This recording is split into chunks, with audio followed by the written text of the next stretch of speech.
हाँ जी, good morning everyone.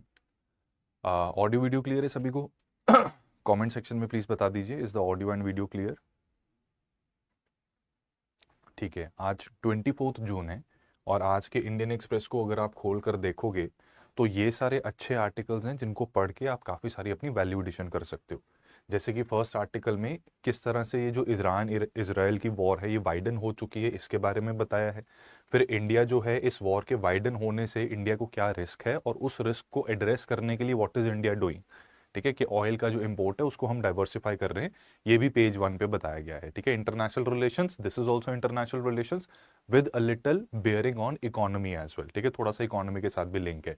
Iran Iran की जो ऑप्शंस है वो बहुत लिमिटेड हैं, इसके ऊपर पेज 10 पे एक एडिटोरियल आ रखा है। फिर एक एडिटोरियल आया है कि दिल्ली को क्या करना चाहिए। ठीक है, पेज 11 पर ये एडिटोरियल मिल जाएगा। फिर वर्ल्ड बैंक के कॉन्टेक्स्ट में इंडिया एक पॉज चाहता है किशन गंगा एंड रातले को लेकर, और इंटरनेशनल एटॉमिक एनर्जी एजेंसी के कुछ चैलेंजेस हैं, और टेस्ला की रोबोट टैक्सी के बारे में है। ठीक है, तो पीडीएफ चाहिए अगर आपको इस लेक्चर का तो CS Live Group_UPSC इंस्टाग्राम पर मेरे साथ कनेक्ट करना है तो hello.chandan sharma पे।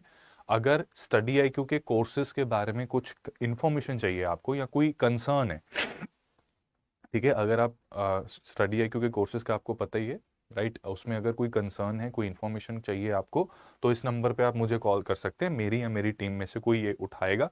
ठीक है, अगर मैं फ्री हुआ I will pick up the phone, I will address your concerns related to the course if you want to enrol in the course, नहीं तो टीम उठाएगी। ठीक है, जो आपको कोई भी कंसर्न है कोर्स के बारे में तो उसको एड्रेस कर देगी। 9240231046। हमारा न्यू प्रतिज्ञा बैच 23 जून को स्टार्ट हुआ और 3 चेंजेस इसमें हमने किए हैं। 7 डे की रिफंड पॉलिसी है 23 जून से लेकर अप टू 7 डेज। ठीक है, यानी कि अप टू 30 जून अगर आप इसका रिफंड लेना चाहते हैं ड्यू टू एनी रीज़न, कि मान लो तैयारी मेरे बस की नहीं है, मैं कुछ और करना चाहता हूँ, कोर्स मुझे अच्छा नहीं लगा, मैं छोड़ना चाहता हूँ, कुछ भी, ठीक है, तो वो भी आपको यहाँ पर मिल जाएगा। 6 महीने की एक्सटेंडेड वैलिडिटी और फैकल्टीज़ की लिस्ट आपको दी जाती है जो कि ब्रोशर में मिलती है। वॉर जो है वो वाइडन हो गई। वाइडन क्यों हुई? क्योंकि वाइडन इसलिए हुई क्योंकि 23 जून यानी कि कल के दिन ईरान ने भी रिटेलिएशन की और यूएस के कुछ एयर बेसिस के ऊपर अटैक किया। ये एयर बेस कहाँ कहाँ थे? एक कतर में था, अल उदैद एयर बेस, और एक इराक में था, आइन अल असाद।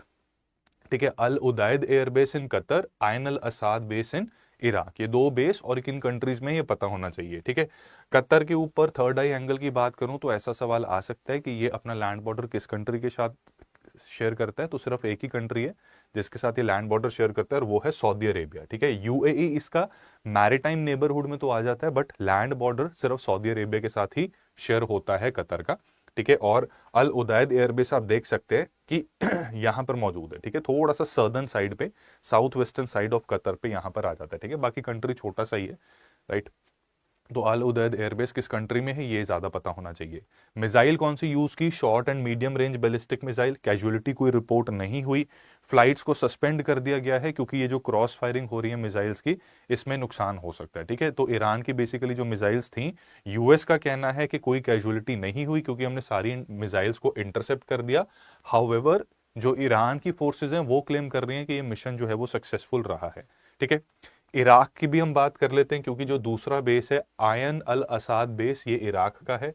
इराक के साथ 6 कंट्रीज अपना बॉर्डर शेयर करते हैं, यहां पर आपको दिख जाएंगे। ठीक है, दिस इज इराक। तो नॉर्थ में थोड़ा सा बॉर्डर टर्की शेयर कर रहा है, वेस्ट में सीरिया, ईस्ट में ईरान, साउथ में सऊदी अरेबिया, साउथ ईस्ट में थोड़ा कुवैत भी शेयर करता है, और साउथ वेस्ट में जॉर्डन भी है। ठीक है, तो टोटल 6 कंट्रीज हैं इराक के साथ अपना बॉर्डर शेयर करते हैं। क्वेश्चन आ सकता है इसलिए बता दिया। ठीक है, ईरान की साइड की अगर हम कम्युनिकेशन को देखें तो ईरान ये कह रहा है कि जितना यूएस ने हमारे ऊपर स्ट्राइक किया था, जितने बॉम्ब्स यूएस ने हमारे ऊपर दागे थे, उसी तरह से हमने भी उतनी ही नंबर ऑफ मिसाइल्स दागी हैं, so that we want to match. ठीक है, इक्वल एंड प्रोपोर्शनेट रिटेलिएशन अपनी तरफ से देने की कोशिश कर रहा है, लेकिन साथ ही साथ डी एस्केलेट भी करना चाहता है। Right, it also wants to de-escalate this particular war. Right, क्योंकि ये जो बेस टारगेट किए गए ये पॉपुलेटेड एरिया के बाहर थे। अगर पॉपुलेटेड एरिया में ये टारगेट किया जाता, नुकसान बहुत ज्यादा बढ़ जाता, as a result of which ये और ज्यादा युद्ध जो है हायर स्तर पे चला जाता। राइट, तो युद्ध तो देखो अभी भी एस्केलेट ही हुआ है, ऐसा नहीं है कि अभी कुछ बहुत ज़्यादा यहाँ पर डी एस्केलेशन की बात की गई है, एस्केलेशन ही हुआ है। ईरान ने दिखाने की कोशिश की है कि अगर मेरे ऊपर अटैक हुआ तो मैं भी रिटेलिएट करूंगा।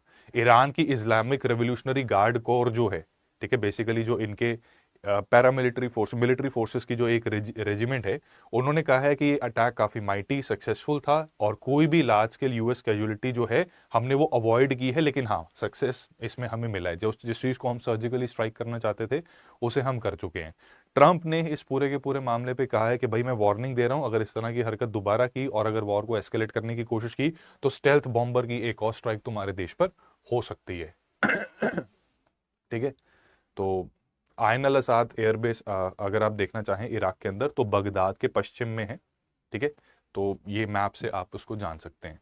इसमें इसराइल ने अपने मिलिट्री को, ऑपरेशंस को एक्सपैंड कर दिया है। तेहरान के अलग अलग टारगेट्स को स्ट्राइक किया जा रहा है, राइट। पूरे कंट्री को एक तरीके से घेरने की कोशिश की जा रही है। जो फॉर्दो में कल एक्चुअली संडे को जो अटैक किया था यूएस ने, तो उसके आसपास के भी जो सप्लाई रूट्स और रोड्स हैं, इसराइल ने उन रोड्स और सप्लाई रूट्स को भी टारगेट किया है, राइट, ताकि जो राहत का काम है या फिर जो रीइंफोर्समेंट्स हैं फॉर्दो न्यूक्लियर साइट्स तक वो पहुंच ना सके। यहाँ तक कि इसलिए भी इसका माना जा रहा है कि टारगेट किया गया है कि अगर फॉर्दो से कोई चीज़ छुपाने की कोशिश वो करना चाहते हैं कि वाकई वहाँ पे वेपन ऑफ मास डिस्ट्रक्शन बन रहा था और एन वक्त पे उस लोकेशन को चेंज करना चाहते हैं, तो वो रोड सब टूट जाएंगी, तो वो ईरान ऐसा कुछ कर नहीं पाएगा। ईरान के जो लीडर्स हैं ये क्लेम करते हैं कि they did not see conflict but were forced to retaliate. ये कॉन्फ्लिक्ट चाहते नहीं थे लेकिन इनको मजबूर किया गया कि ये रिटेलिएट कर सकें। अगर हम पूरे रीजन की बात करें तो उसमें कतर की देखो सॉवरेनिटी के ऊपर अटैक हुआ है तो कतर ने कंडेम किया है। हालांकि US property and US military establishment वो घेरे में आई, बट कतर ने भी कंडेम की है इन स्ट्राइक्स को कि मेरी सॉवरेनिटी मेरी टेरिटरी के अंदर ये हुआ है, तो this is not right. Vienna based जो न्यूक्लियर वॉचडॉग है, इंटरनेशनल एटॉमिक एनर्जी एजेंसी, इसने आपत्ति जताई है, कंसर्न्स, चिंता जताई है कि ईरान के ऊपर रिस्ट्रिक्शंस लगानी जरूरी है और साथ ही साथ फॉर्दो फैसिलिटी को हमें इंस्पेक्ट करने दिया जाए कि कहीं वहां पे न्यूक्लियर रेडिएशन ना हो।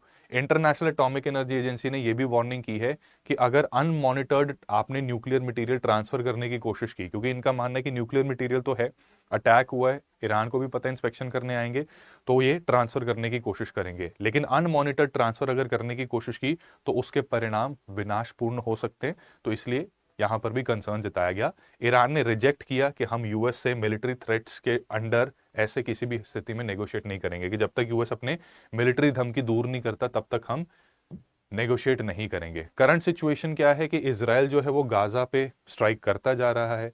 ईरान के साथ जो लिंक्ड पोजीशन है गाजा की, उस पर भी स्ट्राइक चल रही है। ईरानियन और इजरायली स्ट्राइक्स जो हैं ये काफी ज्यादा इंटरट्वाइंड हैं गाजा कॉन्फ्लिक्ट के साथ, क्योंकि गाजा के कॉज को, पैलेस्टीन के कॉज को ईरान सपोर्ट करता है और प्रॉक्सीज के थ्रू गाजा में ऑपरेट करके इसराइल की नाक में दम भी करता है, रेजिस्टेंस एक तरीके से प्रोवाइड करता है, तो उनको अटैक किया जा रहा है। इसराइल ने रिपोर्ट किया है कि तेल अवीव के पास और हाइफा के पास कुछ एक्सप्लोजन्स हुई हैं लेकिन कोई कैजुअलिटी नहीं हुई। इसराइल जो है ये विटनेस कर रहा है कि domestic political pressure due to continued rocket attacks ये भी क्या है, इंक्रीज होता जा रहा है। प्रतिज्ञा P2I बैच कल स्टार्ट हुआ, आज उसकी क्लासेस में हम एक स्टेप आगे बढ़ेंगे और अपनी एक्चुअल पढ़ाई करेंगे। ओरिएंटेशन हो चुकी है, अगर कोई एनरोल करना चाहता है आज कर लेना, ठीक है। अगर आप डिले करोगे तो उसमें होगा क्या कि जो अच्छे मेंटोर्स हैं वो ऑलरेडी हमारे जो इनरोल्ड स्टूडेंट्स हैं उनको एलोकेट हो जाएंगे एंड आपको फिर मतलब मेंटोर्स तो तब भी अच्छे हैं लेकिन जो सबसे टॉप नॉच मेंटोर्स जिनका ट्रैक रिकॉर्ड बहुत सही रहता है तो वो मेंटोर्स हम एलोकेट कर देते हैं, then we can not allocate those mentors to you, ठीक है। फिर दूसरे जो मेंटोर्स हैं अच्छे वो भी हैं बट हो सकता है कि बेस्ट मेंटोर्स आपको ना मिले, तो इसीलिए इट्स इंपॉर्टेंट कि आप टाइमली एनरोल कर लो। स्टडी IQ की वेबसाइट पे आप जाकर CS लाइव कोड अप्लाई करके 30,999 में एनरोल कर सकते हो। बाकी अगर कोई क्वेरी है डिस्क्रिप्शन में भी आपको नंबर मिल जाएगा, मैंने स्टार्टिंग में भी आपको नंबर बताया था, वहां पर कॉल करके अपनी क्वेरीज को, कंसर्न्स को एड्रेस कर सकते हो, ठीक है। टाइमली एनरोल कर लेना, ये इसमें एडमिशंस बेसिकली ऑलमोस्ट फुल है, ठीक है, तो we won't be able to sustain this anymore, तो टाइमली एनरोल कर लीजिएगा। अगले आर्टिकल पे चलते हैं। India set to ramp up oil imports from Russia, Africa, US, Latin America. क्या है ये? इजराइल ईरान कॉन्फ्लिक्ट की वजह से ईरान ने धमकी दी है कि ये जो स्ट्रेट ऑफ हॉर्मूज है, जो पर्शियन गल्फ और स्ट्रेट ऑफ ओमान के बीच में आता है, इसको मैं ब्लॉक कर दूंगा। अब ये जो रूट है मिडिल ईस्ट के बाकी कंट्रीज का भी जो ऑयल सप्लाई होता है अरेबियन सी को क्रॉस करते हुए इंडिया की वेस्टर्न कोस्ट पे आता है, तो इंडिया का 60% ऑयल यहां से आ रहा है, ठीक है। इधर से इंडिया का 60% ऑयल एंड नेचुरल गैसेस जो हैं उसकी सप्लाईज आती हैं। तो अगर स्ट्रेट ऑफ हॉर्मूज ब्लॉक हो गई तो सभी मिडल ईस्ट कंट्रीज का ऑयल इंडिया तक पहुंचना ये काफी मुश्किल हो जाएगा, जिसकी वजह से इंडिया ने क्या किया है, रशिया से, वेस्ट अफ्रीका से, यहां पे भी ऑयल के अच्छे खासे रिजर्व्स हैं, यूनाइटेड स्टेट्स से, एंड दुनिया के सबसे ज्यादा प्रूवन ऑयल रिजर्व्स किस कंट्री में हैं, कमेंट सेक्शन में बताइएगा। ठीक है, it's a Latin American country, effectively south American country, comment section में बताइएगा। ठीक है, स्ट्रेट ऑफ हॉर्मूज के रूट को हम अवॉइड करना चाहते हैं, और ये जितने भी countries, Russia, West Africa, US and जो साउथ अमेरिका में जिस कंट्री की मैं बात कर रहा हूँ वी से उसका नाम स्टार्ट होता है, तो वहां से क्या है, स्ट्रेट ऑफ हॉर्मूज अवॉइड होती है, which is a geological and which is a geopolitical choke point. तो यहां से सप्लाईज हमारी काफी रोबस्ट हो जाएंगी। मौजूदा स्थिति में इंडिया लगभग 2.2 मिलियन बैरल्स पर डे, यानी कि 22 lakh barrel per day Russia से ऑयल इंपोर्ट कर रहा है एज ऑफ जून 2025। ये भारत की 41% ऑयल इंपोर्ट्स को कंप्राइज करता है। ठीक है, 41% ऑफ द ऑयल इंपोर्ट्स, ठीक है, for of India, right, not oil and natural gas, only oil. तो 41% जून का अगर देखें आंकड़ा 41% ऑयल इंपोर्ट्स रशिया से आ रहे हैं। ठीक है, यूएस से जो ऑयल इंपोर्ट्स हैं ये घट रहे हैं, it is on a decline, और बहुत ज्यादा सब्सटैंशियल नहीं है। वेस्ट एशिया के यानी कि मिडिल ईस्ट कंट्रीज के जो ऑयल इंपोर्ट्स हैं वो काफी ज्यादा स्टेबल हैं। रशिया इंडिया की ऑयल बास्केट को काफी डोमिनेट करता है, वेस्ट एशिया को डिस्प्लेस कर रहा है and is becoming the top oil supplier for India. अगर हम हमारे टैंकर्स की डाटा को देखें तो उसमें हमें यह पता लग रहा है कि जो रिफाइनर्स हैं हमारे, क्रूड ऑयल लेते हैं, ठीक है, कच्चा तेल लेते हैं, कच्चा तेल हम प्रोसेस और रिफाइन करते हैं। ठीक है, वो रिफाइंड तेल जो है वो बहुत सारा हम अपना डोमेस्टिकली भी यूज कर लेते हैं और वो दूसरे कंट्रीज में भी एक्सपोर्ट किया जाता है। तो ये जो रिफाइनर्स हैं हमारे, ये छोटे और ज्यादा सिक्योर शिपिंग रूट्स को फॉलो कर रहे हैं। शिपिंग का रिस्क बढ़ने की वजह से क्या होता है कि हमें अपना मटेरियल इंश्योर भी करवाना पड़ता है। ठीक है, ये एक स्टैंडर्ड प्रैक्टिस होती है, जैसे हमारी गाड़ियों की इंश्योरेंस है वैसे शिपिंग की भी इंश्योरेंस होती है लॉजिस्टिक्स में। तो अगर शिप एक जगह से दूसरी जगह बहुत ज़्यादा कार्गो लेके जा रही है तो वो उसको इंश्योर करती है कि अगर कोई एक्सीडेंट हो जाए, कोई दिक्कत आ जाए तो मुझे कुछ कंपनसेशन मिल जाए। ठीक है, अब जितना ज़्यादा रिस्क होता है उतना ज़्यादा प्रीमियम होता है। तो क्योंकि Red Sea route, Gulf of Persian Gulf and Hormuz Strait, यहाँ पर रिस्क काफी बढ़ गए, तो इंश्योरेंस प्रीमियम इंक्रीज हो गया है। ये इंश्योरेंस प्रीमियम जो है शिपिंग इंडस्ट्री के लिए एक इनपुट कॉस्ट की तरह होता है, जिसका इफेक्ट जो है ये कंज्यूमर तक भी पहुंचता है किसी ना किसी रूप में, तो उससे इन्फ्लेशन भी इंक्रीज होनी शुरू हो जाती है। ठीक है, तो इंडियन रिफाइनर्स अब क्या कर रहे हैं कि स्ट्रेट ऑफ हॉर्मूज के रूट को अवॉइड करके they are going for more flexible global supply sources, के सिर्फ मिडल ईस्ट तक कन्फाइंड ना रह के हम दूसरे कंट्रीज के साथ भी डील करेंगे, और अपनी हमारा अल्टीमेट ऑब्जेक्टिव है कि हमारे डोमेस्टिकली ऑयल की अवेलेबिलिटी अच्छी रहे। अब इंटरनेशनली स्ट्रेट ऑफ हॉर्मूज और मिडल ईस्ट में इस जियोपॉलिटिकल टेंशन की वजह से जो ऑयल प्राइसेस हैं, क्रूड ऑयल के जो प्राइसेस हैं, वो 120 या 130 पर बैरल तक पहुंच सकते हैं। 120 या 130 डॉलर्स पर बैरल तक ये पहुंच सकते हैं अगर स्ट्रेट को ब्लॉक कर दिया गया। अब यहां पर मैं आपको बता दूं कि ये थोड़े खतरे की बात है, क्योंकि अराउंड 2019 में एक स्टडी आई थी, ठीक है, तब $100 पर बैरल से थोड़ा कम था प्राइस क्रूड ऑयल का, तो था कि अगर $100 पर बैरल तक क्रूड ऑयल प्राइस पहुंचता है तो डोमेस्टिक पेट्रोल प्राइस 9 या 14 रुपए, ठीक है, 9 रुपीज से 14 रुपीज तक इंक्रीज हो जाते हैं। अलग अलग स्टेट्स में थोड़ा अलग अलग हिसाब रहता है, आपको पता ही है, राइट। एंड अगर मोटा मोटा हम पिछले कुछ सालों का ट्रेंड देखें, इंटरनेशनल मार्केट में अगर क्रूड ऑयल का प्राइस $10 प्रति बैरल से इंक्रीज होता है तो डोमेस्टिकली 7 से 10 रुपए पर लीटर का प्राइस बढ़ जाता है, डिपेंडिंग अपॉन डिफरेंट स्टेट्स। ठीक है, इसकी वजह से इन्फ्लेशन भी होगी, क्योंकि transportation is a very important aspect of providing goods and services in different parts of the country, right. हर चीज ऑनलाइन, मतलब एजुकेशन तो ठीक है आप ऑनलाइन ले पाते हैं, लेकिन जब जो फल सब्जियां हैं वो अपनी अपनी जगह से ट्रांसपोर्ट होती हैं, तो उस वजह से अगर पेट्रोल का प्राइस, डीजल का प्राइस महंगा हुआ तो इन्फ्लेशन भी इंक्रीज होगी। कितनी हो सकती है, अगर $10 पर बैरल इंटरनेशनल प्राइस इंक्रीज होता है तो इन्फ्लेशन 0.5 से 0.65% तक इंक्रीज हो सकती है, राइट।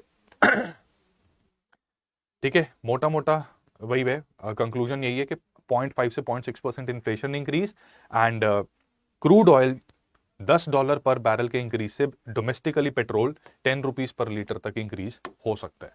ठीक है, इंडिया का फोकस क्या होना चाहिए, हमें लॉजिस्टिकल डाइवर्सिफिकेशन करनी पड़ेगी, जिसका मतलब यह है कि एक ही कंट्री या एक रीजन के ऊपर ओवरली डिपेंडेंट नहीं होना। इवन हमें रशिया के ऊपर हम 41% ऑयल के लिए अभी डिपेंडेंट है, तो वो भी हमें ध्यान रखना है कि मतलब थिंग्स शुड बी डाइवर्सिफाइड, कि पता लगे रशिया किसी संकट में आ गया और वो हमें तेल ना दे पाए तो हमारी एनर्जी सिक्योरिटी के लिए वो सही नहीं है। तो जितना डाइवर्सिफाई करके रखेंगे उतने चांसेस बढ़ जाते हैं कि अगर दुनिया के किसी एक कोने में दिक्कत आई भी तो हमारी डोमेस्टिक अवेलेबिलिटी ऑफ ऑयल वो ज्यादा इंपैक्ट ना हो पाए।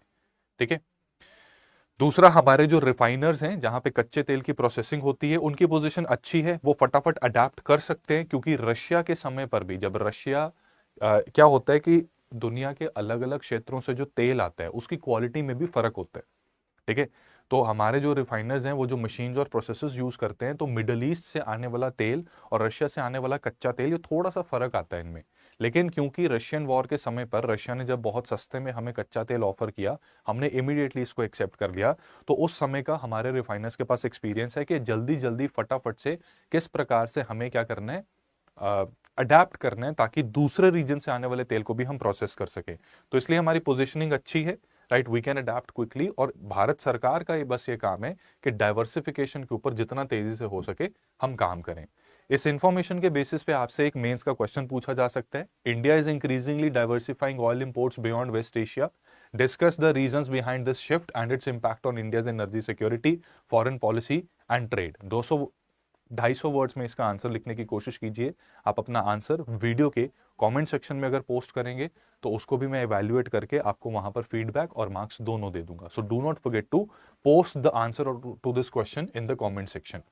आगे चलते हैं, ईरान की लिमिटेड ऑप्शंस, पेज 10 के ऊपर ये आर्टिकल आया है, राइट, इंटरनेशनल रिलेशंस के साथ डील करता है। इसमें क्या बताया है कि ईरान की न्यूक्लियर एनरिचमेंट फैसिलिटीज के ऊपर अटैक हुआ, फॉर्दो, नतांज, इस्फहान। B2 बॉम्बर्स का यूज हुआ जिन्होंने massive ordnance penetrator bombs use किए फॉर्डो में। ठीक है ना, GBU-57 का इस्तेमाल किया गया था, it is belonging to this particular class of bombs, right. Natanz और इस्फहान में B2 बॉम्बर्स नहीं हमने यूज किए, यहां पर हमने टॉमाहॉक मिसाइल्स का इस्तेमाल किया जो कि यूएस सबमरीन से लॉन्च की जाती हैं। ठीक है, रीजन में यूएस सबमरीन जो ऑपरेट कर रही हैं उन्होंने नतांज एंड इस्फहान पे टॉमाहॉक मिसाइल्स का इस्तेमाल किया। इंटरनेशनल एटॉमिक एनर्जी एजेंसी ने एक्सटेंसिव डैमेज कंफर्म करते हुए ये वार्निंग दी है कि रेडियो एक्टिविटी हो सकती है, तो उससे जरा हमें बचना चाहिए। ईरान ने इसको कंडेम किया, कहा कि ये बहुत ही बर्बरता थी, इंटरनेशनल लॉ की भी वायलेशन थी।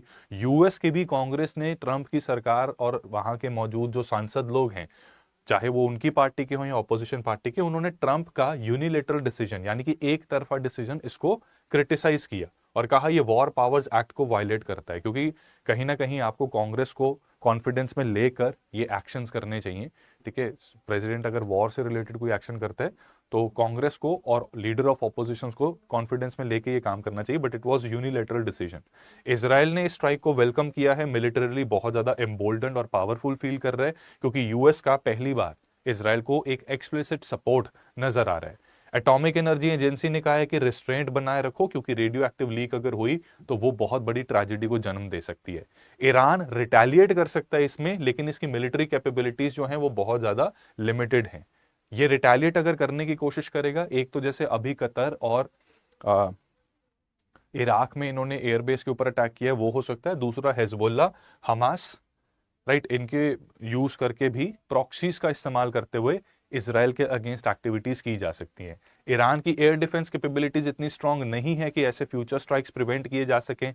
इकोनॉमिकली ये आर्थिक रूप से भी डोमेस्टिकली बहुत ज्यादा तंगी से गुजर रहा है, और मिलिट्री प्रेशर जो है इसका, ये मतलब एक एग्रेशन को फ्यूल कर सकता है। क्या होता है कि जब एक आर्थिक रूप से आप कमजोर हैं, ठीक है, और आपको पता है कि आप कुछ भी करने की कोशिश करें उसमें समर्थन नहीं मिल रहा, उल्टा सैंक्शंस लगते जा रहे हैं, अब तो लड़ाई तक बात आ गई है, तो वहां पर फिर आपके ऊपर प्रेशर पड़ना स्टार्ट हो जाता है। जब आपको पता है कि damned if you do damned if you don't, then you decide कि चलो फिर कर ही लेते हैं, जो होगा देखा जाएगा। ठीक है, तो ये एग्रेशन को जन्म दे सकता है। हालांकि ईरान के पास कैपेबिलिटी नहीं है, ज्यादा ऑप्शंस नहीं है, बट स्टिल एग्रेशन इसके चांसेस बन सकते हैं।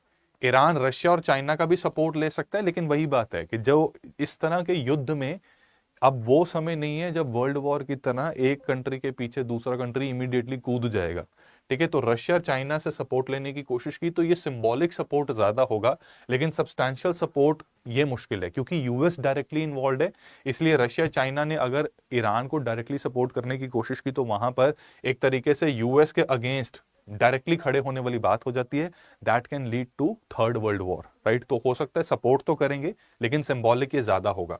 इस स्ट्राइक से ईरान की रिजीम को टेम्पररीली थोड़ी शक्ति मिल सकती है, ठीक है। The strikes might temporarily strengthen Iran regime against internal dissatisfaction, क्योंकि जब भी किसी देश के ऊपर बाहरी अटैक होता है तो इंटरनली लोगों का क्या रहता है कि अगर किसी रीजन से वो सरकार से असंतुष्ट भी हैं तब भी वो उनका समर्थन करना शुरू कर देते हैं, क्योंकि पहली प्रायोरिटी एक्सटर्नल थ्रेट को न्यूट्रलाइज करना है, ठीक है। पहली प्रायोरिटी जो है एक्सटर्नल थ्रेट को न्यूट्रलाइज करना है। However the long term economic hardship may still challenge the regime's stability, ठीक है। लॉन्ग टर्म इकोनॉमिक हार्डशिप्स जो है इसकी वजह से रिजीम की स्टेबिलिटी, इसको नेगेटिव इंपैक्ट पड़ सकता है। Situation raises concern of larger middle east conflict with global energy security implications, ठीक है। मेंस का इस तरह का क्वेश्चन आ सकता है, इसको भी 250 वर्ड में लिखने की कोशिश कीजिए, ठीक है। और जिस तरह का सेशन चाहते हैं उसी तरह का सेशन लिया जाएगा। कमेंट सेक्शन में भरा हुआ होना चाहिए what kind of session do you want, ठीक है। तो I got a feedback, I am taking that feedback positively, I have worked on my self, hitting direct to the point, सीधी सीधी बात करेंगे हम, ठीक है। चलो इसका कर देना answer. Challenges before IAEA, US and Israel attacked on Iran nuclear site, ठीक है। बात देखो कितने सारे एडिटोरियल में वही सेम बातें होती हैं, इसलिए ना मैं की तरह मतलब आई डोंट, हर आर्टिकल को पढ़ना जरूरी भी नहीं होता, ठीक है। बहुत वेले हो, जिंदगी में कोई काम नहीं है, मर्जी है, ठीक है। अब ठीक करो। Natanz, Isfahan, Fordow, first time operational nuclear facilities of a country were directly targeted, ठीक है। ये पहली बार ऐसा हुआ है कि किसी देश की ऑपरेशनल न्यूक्लियर फैसिलिटी को डायरेक्टली टारगेट किया गया है। Radiation leak, infrastructural damage, nuclear material accountability, सबको लेकर कंसर्न है। रेडिएशन डिटेक्शन जो है ये इजी होता है क्योंकि इसमें ग्लोबल सेंसर्स और सैटेलाइट्स को यूज कर सकते हैं। इनको यूज करके पता लगा कि कोई रेडिएशन लेवल अभी इंक्रीज नहीं हुआ अटैक के बाद। ईरान जो है वो sensitive nuclear material most likely अब शिफ्ट करने की कोशिश करेगा in the anticipation of further strikes, ठीक है। और मॉनिटरिंग भी नहीं करवाना चाहता तो जो भी है वो उसको शिफ्ट करने की कोशिश करेगा। शिफ्टिंग में भी बहुत ज्यादा नुकसान हो सकता है। नेतान्स में फ्यूल एनरिचमेंट प्लांट था, इसको हिट किया। फोर्डो में कुछ क्रेटर्स देखे गए लेकिन अंडरग्राउंड कितना डैमेज हुआ है इसको पूरी तरह से असेस नहीं किया गया।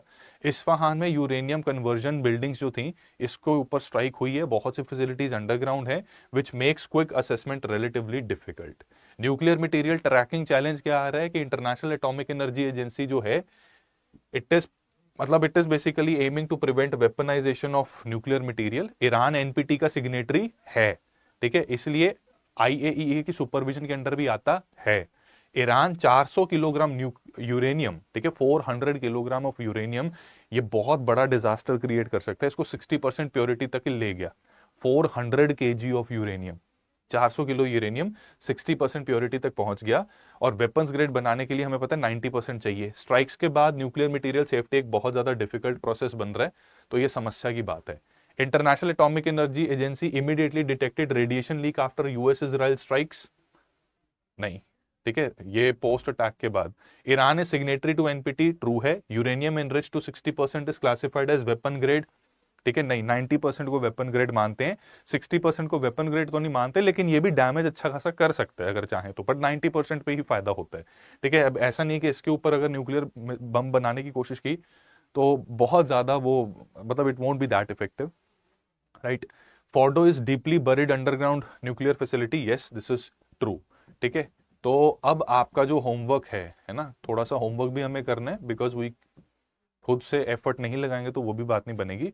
तो पेज 11 पे व्हाट दिल्ली शुड डू, ये आर्टिकल आप पढ़ोगे, इसके नोट्स बनाओगे, ठीक है। ये आर्टिकल पढ़ना है, इसके नोट्स बनाने हैं, राइट। उसके बाद वर्ल्ड बैंक की इस चीज को भी रीड करना, try to make precise notes, क्योंकि अखबार के आर्टिकल की क्लिपिंग काट के रिवाइज करने की कोशिश करोगे कुछ नहीं बनेगा उससे। एंड टेस्ला की जो रोबोट टैक्सी है इसके भी बहुत precise notes in up to 100 words बन सकते हैं। ये 3 चीजों के नोट्स बनाना, ठीक है, हम इसको कल डिस्कस करेंगे। बाकी कमेंट सेक्शन में अब मुझे चाहिए positive comments, right, I need all the positive comments, ठीक है। तो आपके कमेंट्स के बेसिस पे मैं डिसाइड करूंगा कि कल हम क्या करेंगे, ठीक है। तो मैं तो चाहता हूं कि एक बार मैं दिखाऊं कि इसके हैंड रिटन नोट, जैसे वर्ल्ड हिस्ट्री की क्लास में आंसर राइटिंग जब हमने की तो उसमें कैसे मैंने आंसर, अगर मैं आंसर लिखता तो कैसा लिखता वो मैं डेमोन्स्ट्रेट करता हूँ, ठीक है। उसमें एक एक पॉइंट एक्सप्लेन किया जाता है that how things need to be done. तो अगर सेम चीज नोट्स के फॉर्म में भी चाहते हो, मतलब नोट मेकिंग के ऊपर भी चाहते हो गाइडेंस, तो कमेंट सेक्शन खुला पड़ा है, जिसको जो लिखना लिख सकते हैं, ठीक है। तो जिम्मेदारी से इसको लिखिएगा। कल मिलेंगे। Wish you all the best. Thank you so much. To the point बात हुई, आज के लिए इतना ही। ध्यान रखिए सब अपना। Thank you.